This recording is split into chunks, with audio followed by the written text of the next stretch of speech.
الحمدللہ والصلاة والسلام علی رسول اللہ۔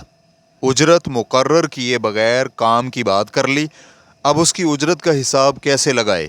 سوال کیا گیا ہے۔ میرا سوال خرید و فروخت اور اجرت کے بدلے میں خدمات پیش کرنے کے بارے میں ہے۔ ایک نوجوان فی گھنٹہ کے حساب سے تدریس کرتا ہے، تو اس نوجوان کے عزیز نے اپنے بیٹے کو پڑھانے کے لیے اس کی خدمات لیں اور اعتماد کی وجہ سے اجرت کے متعلق سوال نہیں کیا۔ اس شخص نے نوجوان کو کچھ رقم پیشگی ادا کر دی اور نوجوان نے دل ہی دل میں فی گھنٹہ کے حساب سے اسے وصول کر لیا، اور پھر جتنے گھنٹے پڑھاتا انہیں لکھنے لگا، اور جس قدر پیشگی رقم وصول کی تھی اس کے برابر پڑھا دیا۔ اب اس کا قرض اپنے عزیز پر بڑھنے لگا، لیکن نوجوان نے اپنے عزیز کو نہیں بتلایا۔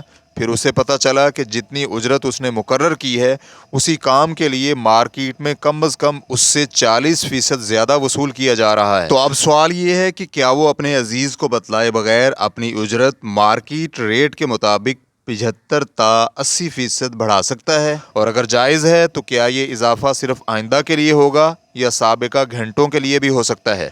الجواب بعون اللہ سبحانہ وتعالی۔ اول، اگر معاہدے میں اجرت متعین نہ ہو اور یہ معلوم ہو کہ اجیر مخصوص اجرت کے عوض تدریس کر رہا ہے، جیسے کہ سوال میں بھی مذکور ہے، تو پھر یہاں اپنی خدمات کو اجرت کے عوض دینا جائز ہے۔ اس صورت میں اجیر کو مثل اجرت ملے گا، دل میں آنے والی نیت کا کوئی اعتبار نہیں ہوگا، جیسے کہ الروض المربع صفحہ نمبر 410 میں ہے کہ اگر کوئی شخص حمام یا کشتی میں اجرت طے کیے بغیر داخل ہو جائے، یا دھوبی یا درزی کو بغیر کسی بات طے کیے کپڑے دے دے، تو عرف کے مطابق اجرت کے عوض یہ عقد درست ہوگا، کیونکہ یہاں عرف عام بات طے کرنے کے لیے قائم مقام ہوگا۔ اسی طرح اگر کوئی اپنا سامان بیچنے والے کو دے دے یا کسی کلی سے سامان اٹھوائے تو ان کے لیے عرف کے مطابق اجرت ہوگی، اگرچہ اس مزدور کی ذاتی طور پر اجرت لینے کی عادت نہ ہو۔ اگر یہ نوجوان اپنے حق کے کچھ حصے سے دستبردار ہونا چاہے اور تھوڑا معاوضہ لے تو اس نے طالب علم کے والد کے ساتھ نیکی کی ہے اور اس میں کوئی حرج بھی نہیں ہے، لیکن علاقائی عرف سے بڑھ کر معاوضہ لے تو یہ اس وقت تک جائز نہیں ہوگا جب تک طالب علم کے والد کے ساتھ کھلے لفظوں میں یہ بات طے نہ ہو جائے۔ دوم، اجارہ اور ادھار دونوں کو اکٹھا کرنا جائز نہیں ہے۔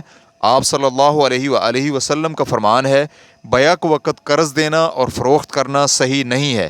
اس حدیث کو ترمذی حدیث نمبر 1234، ابو داؤد حدیث نمبر 3504 اور نسائی حدیث نمبر 4611 نے روایت کیا ہے۔